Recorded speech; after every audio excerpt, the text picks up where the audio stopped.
कर्म चेतन बंधकारु कर्म के अवसान का, कह कर स्वरूप यथार्थ जग का जो किया उपकार है, उसके लिए जिन वाणी माँ को वंदना शत बार है, वंदना शत बार है, वंदना शत बार है।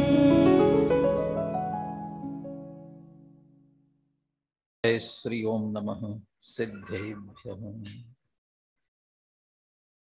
वंदितु संवसिद्धे भुवमचलमनोवमं गदिं तत्ते, वोच्छामि समय पावड नमो सुध केवली भणि। नमः समय साराय स्वानुभूत्या चकासते, चित् स्वभावाय भावाय सर्वभावान्तरचिते। अनंत धर्मणस्तत्त्वं पश्यन्ति प्रत्यगात्मनम्, अनेकान्तमयी मूर्ति नित्यमेव प्रकाशताम्।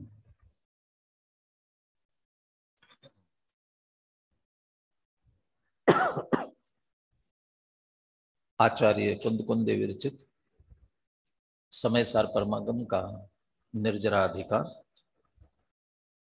सम्यक दृष्टि सम्यक ज्ञानी के 8 अंग, अष्टांग सम्यक दर्शन, उसमें से सर्वप्रथम निशंकित अंग।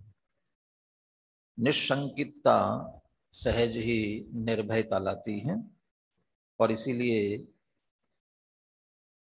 जगत के सभी भयों को 7 भयों में विभाजित किया है और ये 7 प्रकार के भय सम्यक दृष्टि को नहीं होते क्योंकि वह निशंक है। वह निशंकता किस बात की है? वह निशंकता जिनवर कथित तत्व की है, लेकिन जिनवर कथित तत्व की निशंकता इसलिए है कि जैसा उन्होंने तत्व कहा वैसा बाह्य तत्व और आत्म तत्व भी वैसा ही है और उस आत्म तत्व की प्रतीति उनको अच्छी तरह से हुई है, इसलिए निशंक है और उसी के आधार से निर्भय है। तो हर भय के लिए किस प्रकार का, वैसे तो ये तो आचार्य जोड़ रहे हैं, एक एक भय के साथ एक एक तत्व के निर्णय को जोड़ते जा रहे हैं। तो ऐसा सम्यक दृष्टि सोच सोच करके जो वस्तु है वह नाश को प्राप्त नहीं होती है, ज्ञान है वो भी नाश को प्राप्त नहीं होता है, इसलिए इसकी रक्षा की क्या चिंता करना, ऐसा सोच के अरक्षा भय नहीं होता है। का एक पर द्रव्यन्यते भिन्न आप में रुचि सम्यक तो भला है। वो आत्म तत्व की रुचि हुई, सम्यक तो हुआ, उसमें सब शामिल हो गया अपने आप सहज ही। लेकिन एक एक के साथ जोड़ते हुए अमृतचंद्र आचार्य उसका स्पष्टीकरण करते जा रहे हैं। बाकी सभी भय संबंधी चर्चा अपनी हो गई थी, सिर्फ अंतिम आकस्मिक भय इसकी चर्चा शेष है। 160 नंबर के कलश में सम्यक दृष्टि ज्ञानी को अकस्मात भय भी नहीं होता। क्यों नहीं होता? कलश का पाठ करते हैं। एकम ज्ञानमनाद्यनन्तमचलम सिद्धम किलैतत्स्वतो, यावत् तावदिदं सदैव हि भवे नात्र द्वितीयोदया, तन्नाकस्मिकमत्र किंचन भवे तद्वि निशंकः सततं स्वयं सहजं ज्ञानं सदा विन्दति। आत्मा के लिए एक ही है, एके साधे सब सधे, एक है। और एक तरह से वो भयों के निराकरण के लिए भी आप देखेंगे तो एक कोई आधार बनाया है। किसको बनाया है? ज्ञान को।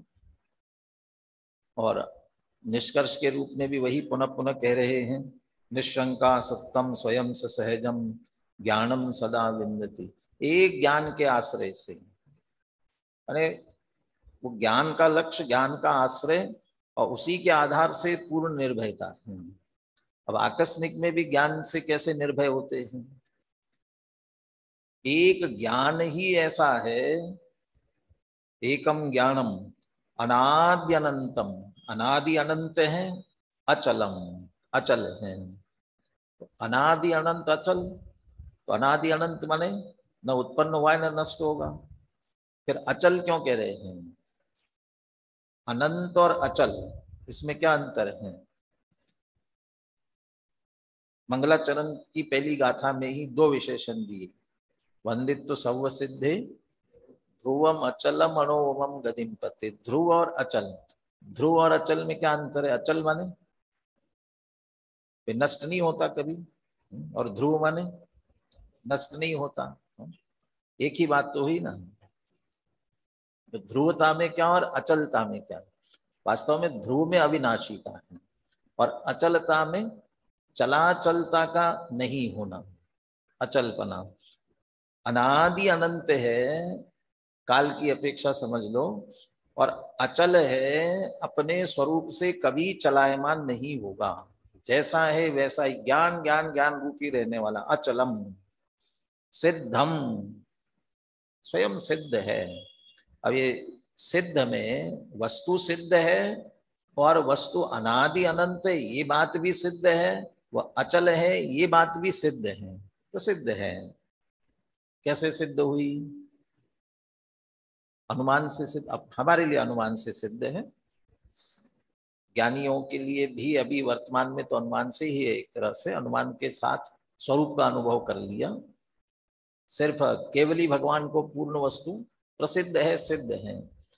लेकिन अभी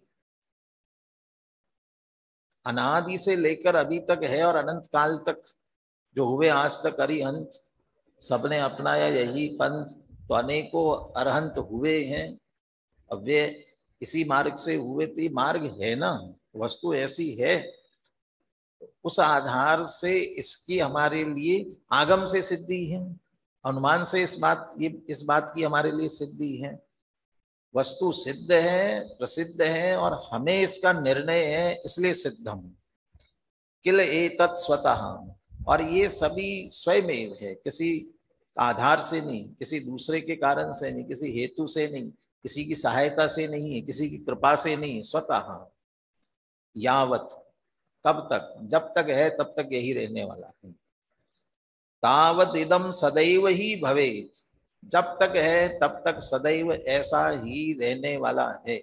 और दूसरी बात, न अत्र द्वितीयोदया, इसमें किसी दूसरे का उदय होने वाला नहीं है।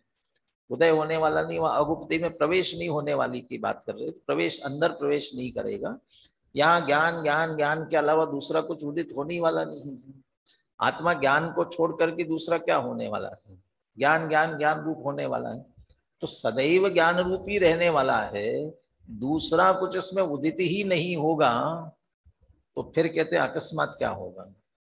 तन न आकस्मिकम मत्र किंचन भवे, तो क्या आकस्मिक होने वाला है? तो ज्ञान ज्ञान स्वरूप ही रहने वाला है, तो अकस्मात क्या हो जाएगा? जो जैसे एक बिल्कुल ठोस वस्तु हो, ऐसे ही आजकल की आपकी भाषा अनब्रेकेबल कहे, बिल्कुल अनब्रेकेबल है। अब उसे कहीं से फेंको, कहीं से गिरे, कुछ भी हो, तो क्या कोई चिंता नहीं होती, गिर जाए, कुछ भी हो जाए। लेकिन कोई कांच की हो, मिट्टी की हो, जो थोड़ी सी धक्का लगते ही टूटने वाली हो, तो हम उसे कितना संभाल कर रखते हैं। यदि लेकर जा रहे हो तो बहुत संभाल कर लेकर जाते हैं। क्यों? धक्का लगा, थोड़ा सा गिरा, अचानक, अचानक धक्का लगा और गिर गया तो ये भय निरंतर बना रहता है। लेकिन ये बिल्कुल पक्का विश्वास, अनब्रेकेबल, कुछ हो जाए, कहीं गिरे, कुछ भी होवे, कुछ नहीं होने वाला, क्या चिंता है। फिर भय, अंदर भय नहीं रहता है, अकस्मात कुछ हो जाएगा ये भय नहीं रहता। ऐसा ही हमारा जो ज्ञान स्वरूप है, यावत तावत सदैव, जब तक है तब तक, कितने विशेषण लगा लिए, अनादि अनंत अचल सिद्ध, जैसा वैसा वैसा ही रहने वाला, न अत्र द्वितीयोदया, दूसरा किसी का उदय हो, क्या होगा दूसरा, क्या होगा, जड़ होने वाला है, जड़ नहीं होगा। ये मोह राग द्वेष तो हो रहे हैं ना, ये जिसमें हो रहे हैं उसकी बात ही नहीं हो रही है। किसमें हो रहे हैं, विभाव में हो रहे हैं, पर्याय में हो रहे हैं, चैतन्य सदन के आंगन में हो रहे हैं, चैतन्य सदन में तो नहीं हो रहे हैं। और हम उसकी बात करें चैतन्य सदन की, चैतन्य सदन में किसी दूसरे का उदय, ज्ञान के अतिरिक्त किसी और का उदय होने ही वाला नहीं, तो कभी नहीं होने वाला, फिर अकस्मात कहाँ से होगा। इसलिए तन्न आकस्मिक मात्र किंचन भवे, इसलिए कुछ आकस्मिक बिल्कुल भी नहीं है। वैसे तो अकस्मात के लिए तो क्रमबद्ध पर्याय भी आधार रूप है, सब कुछ बिल्कुल निश्चित है, अपने समय पर यथावत हो रहा है, निश्चित है, एक समय सब निश्चित है। तो जब जो होना वो होगा, तो अकस्मात कहाँ से होगा, ये इसका भी ज्ञान ज्ञानियों को है, इसलिए यहाँ अकस्मात कुछ होता ही नहीं है, पूर्व निश्चित है। और इसका ज्ञान ज्ञानियों को है, तद भी कुतो ज्ञानिना, इसलिए ज्ञानियों को इसका भय कैसे हो सकता है, वे तो इसलिए निशंक होकर उस सहज ज्ञान का, वो जो अपना स्वरूप है, जिसके आधार से निर्भयता आई है, उसी का सदैव अनुभव करते हैं। श्लोकार्थ पढ़ते हैं। पहले अकस्मात को पहले पढ़ते हैं, फिर श्लोकार्थ पढ़ते हैं। दूसरा पैराग्राफ पहले पढ़ते हैं श्लोकार्थ के बाद का। जिसकी संभावना ही ना हो, जिसकी होने की हमने कभी कल्पना ही ना की हो, ऐसी कोई प्रतिकूलता न आ जावे, विपत्ति न आ जावे, ऐसी आशंका का नाम, ऐसी आकुलता का नाम, ऐसी अशांति का नाम आकस्मिक भय है। और निरंतर लगा रहता है, किसी न किसी रूप में लगा ही रहता है। अज्ञानी जीवों को इस प्रकार का सदा भय सदा ही बना रहता है। दुर्घटना बीमा कराने या जीवन बीमा कराना आदि प्रयास इसी प्रकार के भय के परिणाम है। क्यों, पता नहीं क्या हो जाए, कभी क्या घटना दुर्घटना घट जाए, होनी अनहोनी, क्या बोलते हो आगे है?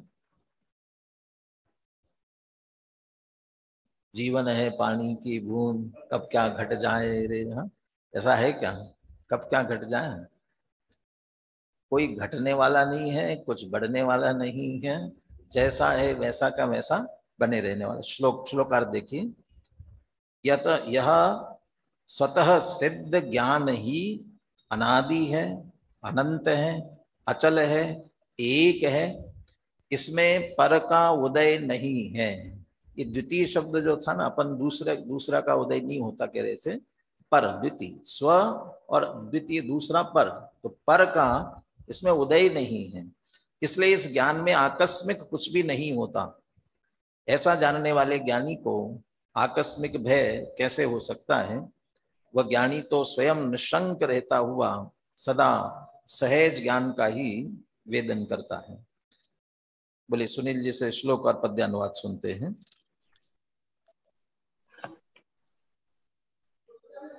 एकं ज्ञानमनाद्यनन्तमचलम्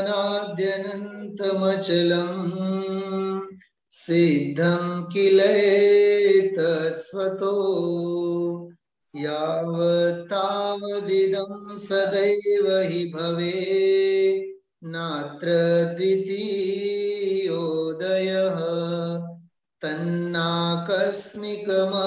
किञ्चन भवेत् तद्विहि कुतो ज्ञानिनो निःशङ्कः सततं स्वयं सहजम् ज्ञानं सदा विन्दति। इसमें अचानक कुछ नहीं, यह ज्ञान निश्चल एक है। यह है सदा ही एक सा एवं अनादि अनंत है। जब जानते यह ज्ञानी जन, तब होय क्यों भयभीत वे तो सतत निशंक हो निज ज्ञान का अनुभव करें। बनासदास जी का भावानुवाद भी पढ़ लीजिए। शुद्ध बुद्ध अविरुद्ध सहज सुसमृद्ध सिद्ध सम, अलख अनादि अनंत अतुल अविचल स्वरूप मम। चिद विलास परगास वीत विकल्प सुख थानक, जहाँ दुविधा नहीं होई होई तहाँ कछु न अचानक। जब यह विचार उपजंत तब अकस्मात भय नहीं उदित। ज्ञानी निसंक निकलंक निज ज्ञान रूप निरखंत नित। अमृतचंद्राचार्य ने विशिष्ट विशेषण ज्ञान अर्थात आत्मा के लगाए किए दिए। बनारसी दास जी भी विशिष्ट विशेषण लगा रहे हैं और उन सारे विशेषणों को मिलाते हुए एक सबसे बड़ा विशेषण लगा रहे हैं, कैसा हूं मैं? सिद्ध सम। वह सिद्ध तो दशा है, पर्याय है, लेकिन मैं स्वभाव से वर्तमान में बिल्कुल वैसा हूं, सिद्ध सम। कैसा? शुद्ध। सिद्ध भगवान जैसे समस्त रागादि विकारी भावों से, कर्ममल से रहित है, इसलिए शुद्ध है। मैं अभी वैसा ही शुद्ध हूं। बुद्ध, पूर्ण ज्ञान सहित, मैं भी सर्वज्ञत्व शक्ति संपन्न वर्तमान में हूं, बुद्ध। अविरुद्ध, कोई मेरा विरोधी नहीं है, कोई मेरा नाश करने वाला नहीं, सपेक्षा से विरुद्ध, अविरुद्ध। सहज सुसमृद्ध सिद्ध सम, पूरी तरह से अपने गुणों से भरपूर, अपने आप में सुसमृद्ध, और वो भी मेरा सहज स्वरूप है। यानी सिद्ध भगवान जैसे प्रगट पर्याय में है, वर्तमान में मैं वैसा का वैसा स्वभाव से हूं। और क्या विशेषताएं? अलख, अनादि अनंत, अतुल, अविचल स्वरूप मम, ऐसा मेरा स्वरूप है। अलख माने इंद्रियों से विषय न बने, अतीन्द्रिय। अनादि अनंत तो आ ही गया। अतुल, मेरे जैसा और कोई दूसरा नहीं, अतुल नहीं है। अविचल, चर्चा की थी अभी, ऐसा मेरा स्वरूप है। ये सारी विशेषताएं सामान्य रूप से सिद्ध माने स्वभाव की अपेक्षा से हैं, और ऐसा मेरा स्वरूप चैतन्य के विलास से प्रकाशमान, चैतन्य चैतन्य रूप प्रकाशित हो रहा है। जब सारे विकल्पों से रहित होकर के मैं उसका अनुभव करता हूं, तो सुख सुख सुख रूप ही अनुभव में आता है। इसलिए सुख थानक, वीत विकल्प, स्वभाव से निर्विकल्प है और वैसा ही अनुभव करता हूं, तो मेरे विकल्प भी माने परिणामों भी निर्विकल्पता आती है और सहज अतीन्द्रिय सुख होता है। इसलिए सुख थानक, जहां दुविधा नहीं कोई। ये जो मेरा ऐसा स्वरूप है ना, इसमें कोई दुविधा नहीं है, कोई दूसरी बात है नहीं, ऐसा ही है, कोई दुविधा नहीं है। और जब कोई दूसरी बात ही नहीं, ऐसा ही है, तो कुछ अचानक हो जाए, कोई तहां कछु न अचानक, इसलिए कुछ भी अचानक नहीं होता। जब यह विचार उपजंत तब, जब यह विचार उत्पन्न होता है, तब अकस्मात भय उदित ही नहीं होता। तो सम्यक दृष्टि ज्ञानी तो हुआ, लेकिन ऐसा विचार नहीं हुआ था, इसलिए कभी अकस्मात भय हो जाता था। जब विचार ऐसा होगा तब अकस्मात भय नहीं होगा। ऐसा है कि जब विचार उपजंत, जब यह विचार उपजंत, कब विचार हुआ? ये विचार तो तभी हुआ जब सम्यक दर्शन हुआ, जब श्रद्धान हुआ, वस्तु स्वरूप का, आत्म स्वरूप का दृढ़ श्रद्धान हुआ, उसमें सब शामिल था। आत्मा के ऐसे अनादि अनंत स्वरूप का निर्णय हुआ, ज्ञान स्वरूप का, त्रिकाल ज्ञान रूप का निर्णय हुआ, और इसमें और कुछ होता ही नहीं, ये भी निर्णय हुआ। वो तो ये जब कहा ना, ये तब, जब तब की बात नहीं है। कलश में भी है यावत तावत, कहने के लिए यावत तावत, जैसा है वैसा, जब से है तब से, कब से है, अनादि से, कब तक रहेगा, अनंत काल तक। इसलिए निर्णय होते ही, ऐसा निर्णय होते ही सहज ही आकस्मिक भय, अकस्मात भय उत्पन्न नहीं होता। इसीलिए ज्ञानी निशंक होकर के समस्त कलंकों से रहित ऐसा जो अपना स्वयं का ज्ञान स्वरूप है, उसी को नित्य निरखते हैं, अर्थात निरंतर अनुभव करते हैं। 7 भयों की चर्चा हुई, लेकिन फिर भी ज्ञानी को बिल्कुल भय नहीं होता, भय नहीं होता, ये कह तो रहे हो कि हम तो देखते हैं। देखते क्या है कि प्रथमान योग में बहुत से भरे पड़े हैं, कैसे कहे ज्ञानी निर्भय होता है, उनको भी भयभीत होते हुए देखते हैं। फिर आप बार बार भय नहीं होता, भय नहीं होता, आप कैसे कह रहे हैं? ये इसकी चर्चा यहाँ लेते हुए जयचंद जी छाबड़ा ने भी भावार्थ में इसकी चर्चा की है, वह चर्चा, और साथ में गुरुदेव ने भी एक दृष्टांत प्रथमान योग का देकर के कैसी निर्भयता होती है उसकी चर्चा की है। ये पढ़ते हैं अपन 309 नंबर पेज पर। यहाँ एक प्रश्न संभव है कि हमने तो शास्त्रों में अनेक ज्ञानियों के चरित्र पढ़े हैं और जीवन में भी अनेक ज्ञानियों को देखा है, पुराण में भी पढ़े और अभी भी अनेक ज्ञानियों को ऐसा देखते हैं। सर्वत्र ये देखने में आया है, ज्ञानी जीव भी भयभीत होते हैं, डरते हैं, आकुलित होते हैं, आशंकित होते हैं। और आप कह रहे हैं कि ज्ञानी जीवों के 7 प्रकार के भय नहीं होते, वे सदा निर्भय ही रहते, निशंक ही रहते हैं। श्रुत सागर, रक्षाबंधन की कहानी वाले श्रुत सागर वाद विवाद करके आए, अकम्पणाचार्य आदि मुनिराज थे, गंभीर हो गए। क्यों गंभीर हुए? क्या लगा उनको? ये जिनके साथ वाद विवाद करके आए हैं, हरा करके आए हैं उनको, वे कुछ न कुछ किए बिना नहीं रहेंगे, तो पूरे संघ पर संकट आ सकता है। ये आगामी आशंका थी ना, है ही कहलाएगा एक तरह से, पूरे संघ की सुरक्षा का प्रश्न है।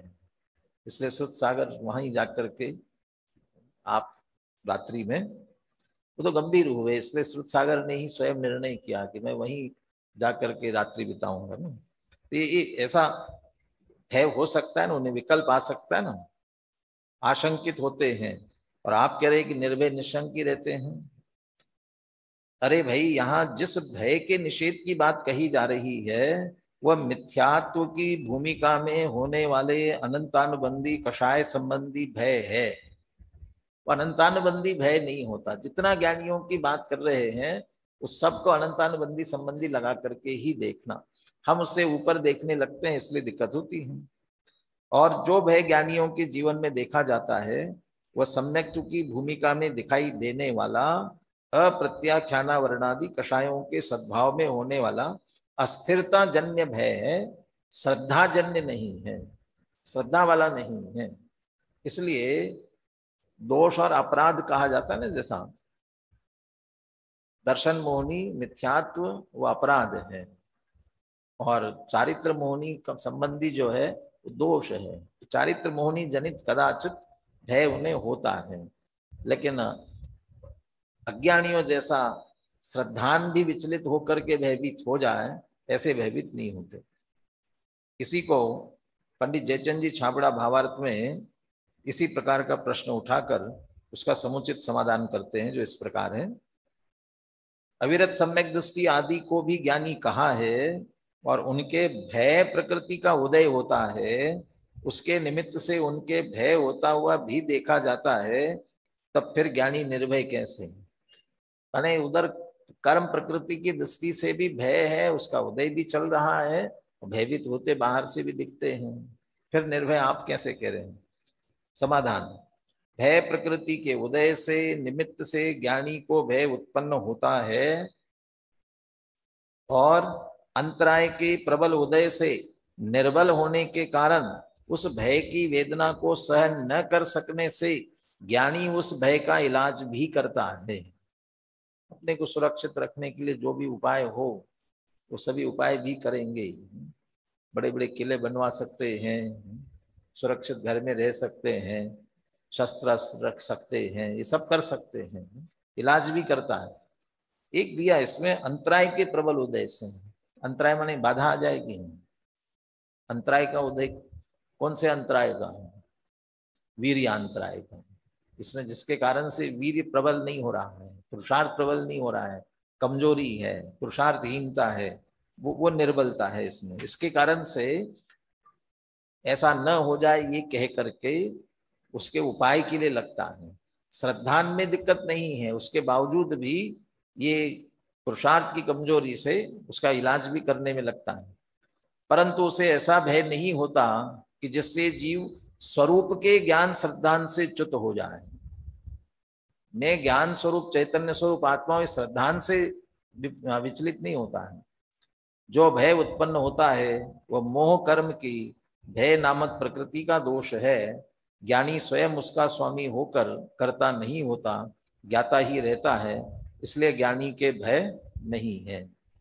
वो श्रद्धा की दृष्टि से ही उसे देखना, वर्तमान परिणामों में कदाचित होता हुआ दिखेगा, उससे उसका निर्णय मत करना। उक्त शंका का समाधान स्वामी जी भी इस प्रकार करते हैं।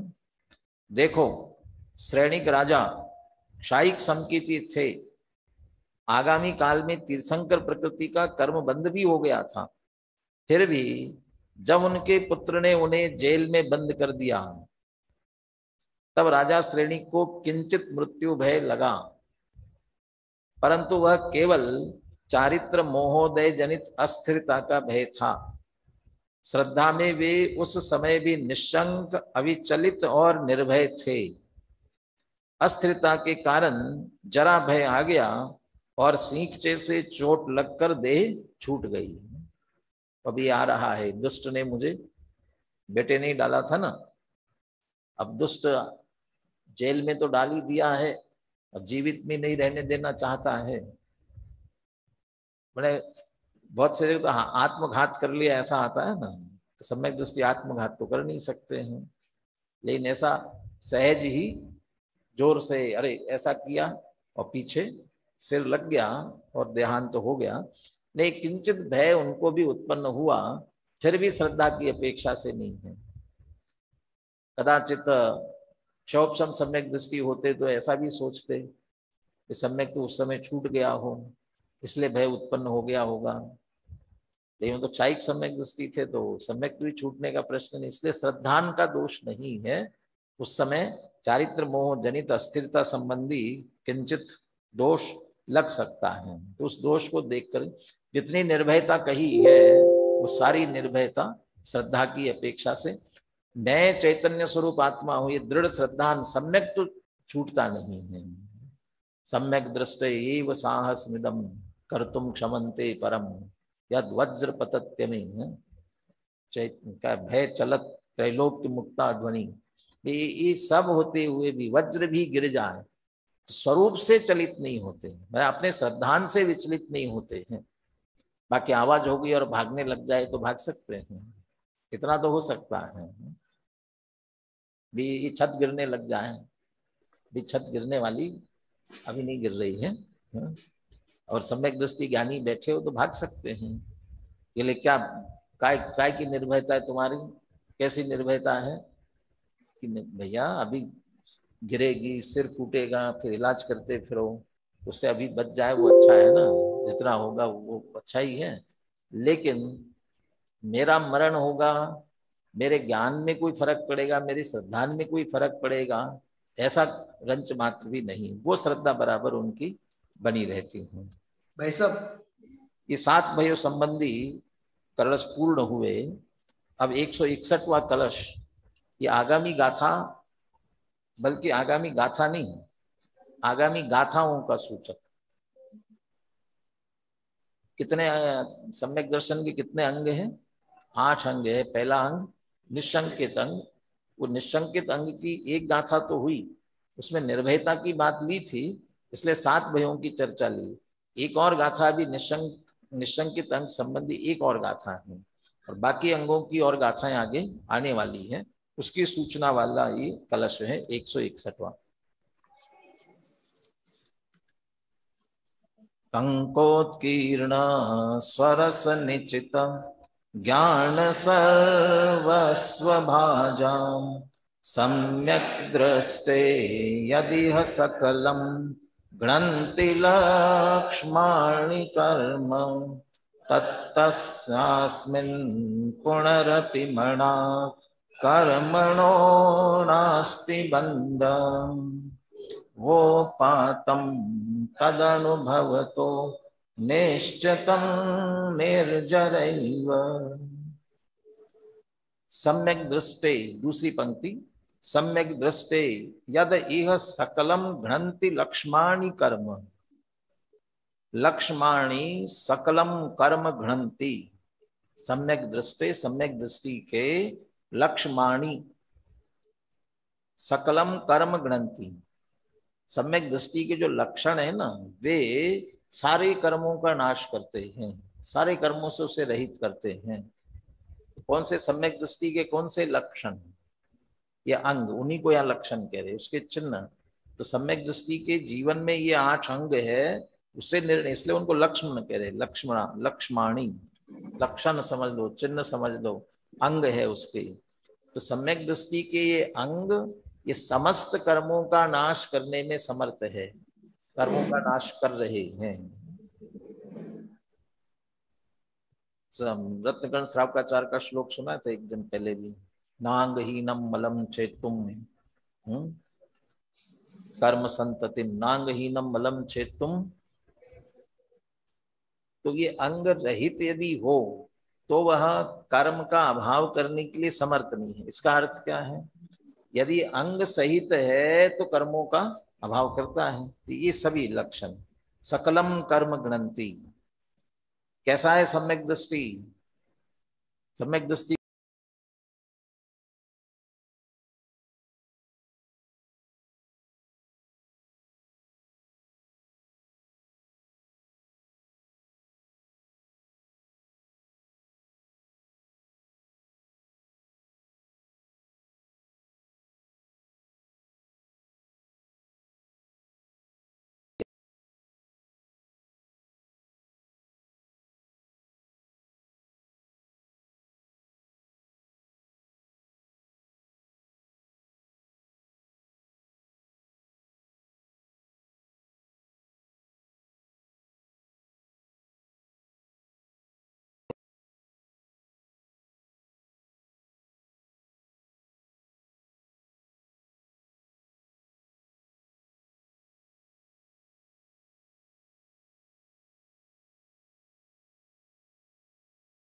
निशंका सततम स्वयं सहजम ज्ञानम सदा विन्दति। ज्ञान, ज्ञान का अनुभव, राग द्वेष हो ही नहीं रहे हैं तो नए कर्म कैसे बनेंगे? तत्तस्य अस्मिन् पुनरपि मना कर्मणो नास्ति। थोड़ा सा भी नया कर्म बंद नहीं हो रहा है, वो बराबर ध्यान रखना। जहां जहां जे जे योग्य छे तहां समझવું ते। मना कभी नहीं हो रहा है, लेकिन अप्रत्याख्यान से लेके ऊपर का सारा बंद हो रहा है। लेकिन अनंत संसार का कारण नहीं है, इसलिए बिल्कुल नहीं हो रहा है कह रहे हैं। नया तो नहीं हो रहा है, लेकिन पहले का तो है ना, वो उदय में आता है फिर विकार कराता है, तो तब तो होता होगा। तो उसके लिए कहते हैं पूर्वोपातम तद अनुभवतः निश्चितम निर्जरा एवं। और पहले का उदय में आ भी रहा है, उसका अनुभव भी कर रहे हैं, परंतु अनुभव कर रहे माने भोग रहे हैं, सहज ज्ञाता दृष्टा भाव से उसे भोग रहे हैं, भोग लेते हैं, भोग करके चला जाता है। परंतु असली अनुभव, असली भोग किसका कर रहे हैं?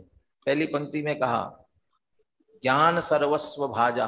भाजा शब्द का अर्थ निकाला है भोगने वाले, सर्व ज्ञान का भोग कर रहे हैं। वे तो ज्ञान में लीन है, अपने ज्ञान स्वरूप अनुभव कर रहे हैं, इसलिए वे आते हैं, अपना फल देते हैं और निर्जरा एवं, उनकी निर्जरा ही होती है। यहाँ मुख्य रूप से कह रहे हैं इसका आधार उनके लिए अंग है। इन 8 अंग वो निशंकित है और निकांक्षित है। ये जो आधार है, इस कारण से नया बनता नहीं है, पुराने सब निर्जरित ही हो रहे हैं।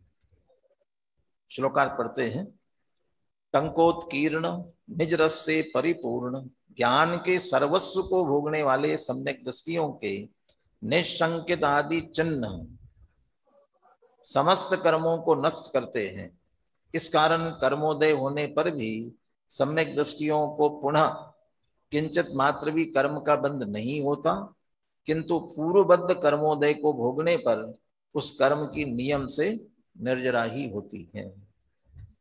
बोलिए सुनील जी। कलश और पद्यानुवाद बहुत संक्षेप में किया है भाई साहब। हाँ जी। ये चौथी पंक्ति में जो अर्थ किया ना आपने, तद अनुभव तो निश्चितम निर्जरैव, ये अनुभव वाली बात में श्रीमद जी का एक बहुत बढ़िया छंद आता है। अशेष कर्म नो भोग छे, भोगवू अवशेष रे, तेथी एकज देह ने धारी ने जासु स्वरूप स्वदेश रे। स्वदेश। हाँ, हिंदी बोलिए, गुजराती हो गया ये। अशेष कर्म का, शेष कर्मों का अभी उदय बाकी है, इसलिए उनका भोग अभी वर्तमान में चल रहा है, लेकिन हम उनका भोग भोगते हुए भी अपने स्वरूप स्वदेश की तरफ प्रयाण करेंगे, ये निश्चित है। ऐसा उसका भाव है। टंकोत्कीर्ण स्वरस निचित ज्ञान सर्वस्व भाजः सम्यक् दृष्टेर्यदिह सकलम् घ्नन्ति लक्ष्माणि कर्म तत्तस्यास्मिन् पुनरपि मना कर्मणो नास्ति बन्धः पूर्वोपात्तं तदनुभवतो निश्चितं निर्जरैव नित निःशंक सुदृष्टिको कर्म बंधना होय पूर्वोदय को भोगते सतत निर्जरा होय। बहुत संक्षेप में इसका भावानुवाद किया। बनासदास जी का छंद भी पढ़िए।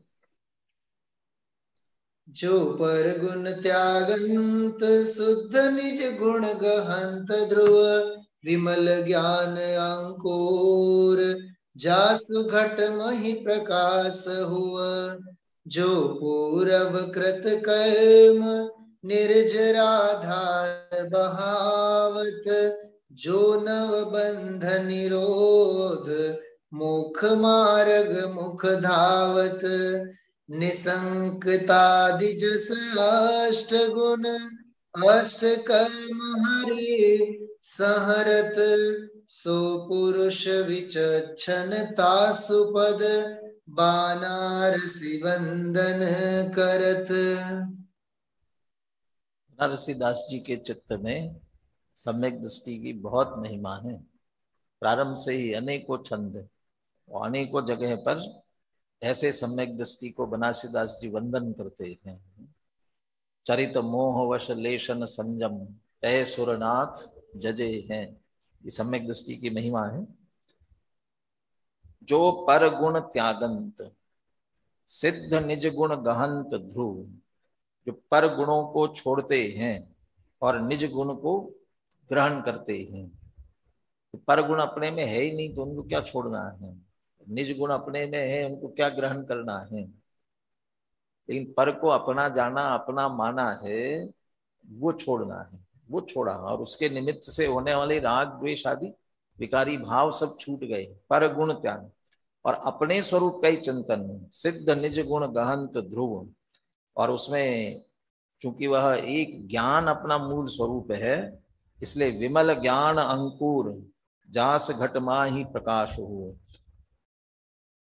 पर का छोड़ना और स्व का ग्रहण करना, इसके कारण से जो भेद विज्ञान के कारण निर्मल ज्ञान जो प्रकट हुआ और उसका प्रकाश अंदर में हुआ, सीधा तात्पर्य है सम्यक ज्ञान सम्यक दर्शन प्रकट हुआ है अंदर में, उसके प्रभाव से और ये नीचे से दूसरी पंक्ति में निस्संकतादि जस अष्ट गुण, और उसके साथ जो निस्संकतादि 8 गुण प्रकट हुए हैं उनके आधार से जो पूर्व कृत कर्म निर्जराधार बहावत, जो पूर्वकृत कर्म आ रहे हैं उदय में, लेकिन धारा प्रवाह रूप से निर्जरित होते जा रहे हैं। इसलिए ज्ञानी को चिंता नहीं, आने दो इतनी तेजी से। अज्ञानी तो घबराता है ना कि ऐसा नहीं उदय आ जाए, कि पाप का उदय न आ जाए, पाप का उदय न आ जाए। तो पाप किया होगा तो पाप का उदय तो आएगा ही आएगा ना, तो उससे न आए न, ऐसा हमारे चिंतन करने से क्या होता है। लेकिन ज्ञानी घबराते नहीं, आने दो। क्यों आने दो? बहावत निर्जराधार, तो लगातार बहाते जाने, सब जाएंगे। तो पुण्य के उदय को तो रोकते होंगे ना, पाप के उदय को बहा देते होंगे, पुण्य के उदय को रुको अभी आराम से भोगेंगे तुमको, उसको भी आने दो। निधत्ति निकाचित चक्रवर्तित्व जैसा हो, आने दो। आता है वो भी भोग करके सहज निकल जाता है। जो नव बंद निरोध, और उसमें लिप्त न होने के कारण से नया बंद भी नहीं होता, और इसलिए सहज ही मोक्ष मार्ग मुख धावत, मोक्ष मार्ग की तरफ मुख है और उधर दौड़ माने तेजी से जा रहे हैं, सम्यक दृष्टि तेजी से सब मुक्ति की तरफ जा रहे हैं। निशंकतादि जस अष्ट गुण अष्ट कर्म अरि संहरत, इसलिए सहज ही ये मेल बैठा है। ये 8 अंग है और कर्म भी 8 हैं। तो निशंकित आदि 8 अंग 8 गुण ये क्या कर रहे हैं? 8 कर्मों का संहार कर रहे हैं, 8 कर्मों का अभाव कर रहे हैं। तो ऐसा तो नहीं है निशंकितं ज्ञानावरण का अभाव कर रहा होगा, निकांक्षित दर्शनावरण का।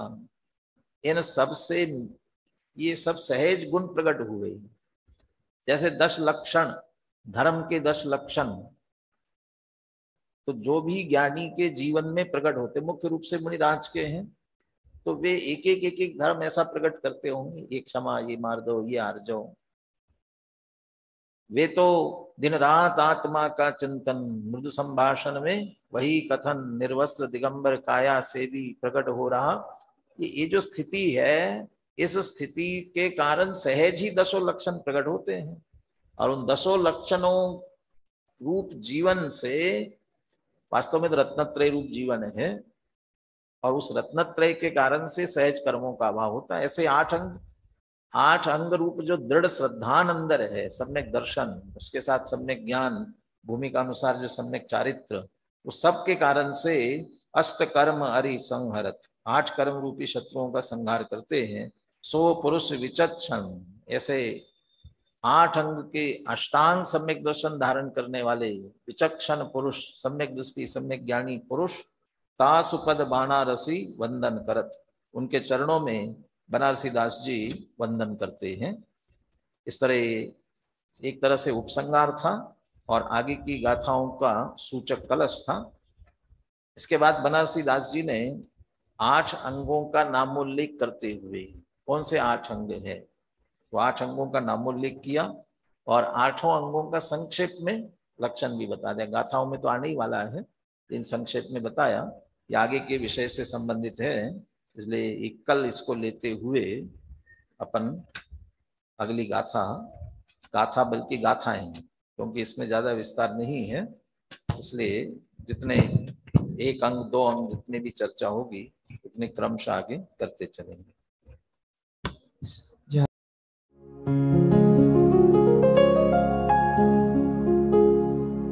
निज निधि निज में बताए, यह अनंत उपकार है उसके लिए जिन वाणी माँ को वंदना शत बार है, वंदना शत बार है, वंदना शत बार है।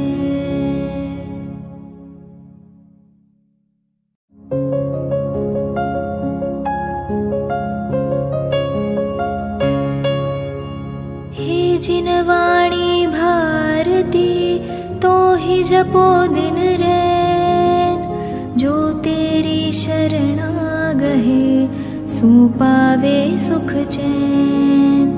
जावाणी के ज्ञान ते सूझे लोकालोक, सोवाणी मस्तक नवो सदा देत हो ढोक, सदा देत हो